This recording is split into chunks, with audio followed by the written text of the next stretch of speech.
recently traveled, and I was sitting on the plane by a woman from Ghana, young woman. She was in a grad program near me, and we got to talking, and I was stationed in Sierra Leone for 3 years, so it started off, we were talking about food and talking about West Africa and talking about how I had visited Ghana.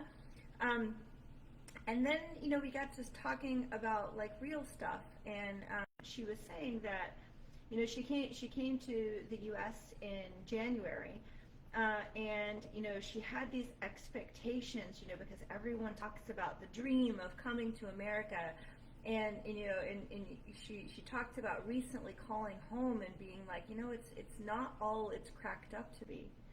And I felt what she was saying. I agreed with what she was saying, because when I came back, when I retired from the military, I felt the same way. And what she was talking about, she said, I come in, and I'm moving into my dorm, and I'm struggling to get the boxes up the stairs, and people are just walking by me, and they're not helping, and they're kind of looking away. And I come into my office where my classmates and my supervisors work, and I'll say hi to people, and people don't even look up. I'll try to make eye contact, they look away. And she said, in Ghana it's so different. And that was my experience of Sierra Leone too. Is I remember driving along one day, and my deputy was driving, and I'm waving at everybody, and he's like, "Why are you waving at everyone?" And I said, "Watch this," and I waved, and then the person looks at me, and their face lights up, and they wave back, and I'm like, "That's why I wave," But I came home. And literally, so I was in D.C., I was on my way for D.C. when I was on this flight, and, I make eye contact with people, I am fairly friendly, and, I'll say hi to people, and they literally look away, they'll give me a look, and I'm like, what has happened? What has happened that something that's free, like what I call common courtesy, like isn't so common anymore? Like, why do we not engage on a basic level? And I got to thinking about it, and it's all about fear. Fear that I'm going to be, accused of sexually harassing somebody, fear that they're going to, like shut me out or reject me or even attack me, and these things start to disconnect us. And so when we talk about like making America great again, like I have such a different vision. Because for me, like when I came home and I retired, I was struggling. And all I wanted was peace and love and community.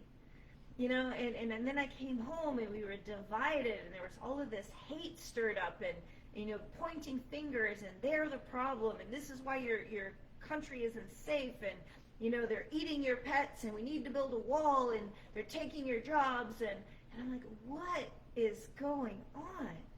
And this is what this whole movement is about, is I want to get back to the point where we know our neighbors, where you see someone struggling and you're like, hey, can I give you a hand? Like, you want me to carry a box? Where we can make eye contact and we can say, hey, I don't know you, but you're my neighbor, you're part of me. Like a little wave is free, a little smile is free. Where we're not afraid to engage. So to me, this is what it means to make America great again. It's just engaging on a very basic level as a start. And from there, it's we tell ourselves, and I know that there are all kinds of different spiritual backgrounds, and so this is in no way to diminish them, but we call ourselves a Christian society. And I go, okay, what does that mean? Like the very basic foundation of being a Christian or a Buddhist or a Muslim is loving each other. And I'm like, when did we forget how to love each other? And to me, that is what it means to make America great again. And so it's small. It's not something a politician is going to do for you. And I know I'm running. So I say that and I go, okay, well, they don't need me, But, clearly, like when we have leaders in positions where they're touting hate and they're touting fear and they're using fear to divide us, like that does make a difference. And so again, I'm going to keep inviting you to choose love, to choose each other, to choose these small little daily things, that are free, that there's a gift that then comes back to us.